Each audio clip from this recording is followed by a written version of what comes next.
Hello বন্ধুরা, সুপর্ণার হেসেলে সবাইকে স্বাগত। আজকে আমরা বানাবো চিলি সোয়াবিন। এর জন্য প্রথমে ফুটন্ত জলে সোয়াবিনগুলোকে সেদ্ধ করতে বসিয়ে দেব। আর এদিকে পেঁয়াজ, টমেটো, ক্যাপসিকাম ডুমডুম করে কেটে নেব, আর একটু আদা থেতো করে নেব।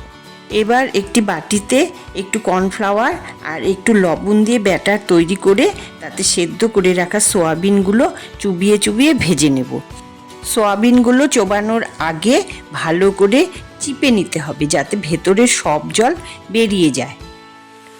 এবার একটি প্যানে একটু তেল দিয়ে তাতে ডুমডুম করে কেটে রাখা পেঁয়াজ, ক্যাপসিকাম, টমেটো, কাঁচা লঙ্কা কুচি আর একটু লবণ দিয়ে ভেজে নেব। তারপর তাতে গোলমরিচের গুঁড়ো, আদা বাটা, কাশ্মীরি লঙ্কার গুঁড়ো দিয়ে আবার ভালো করে নাড়িয়ে নেব।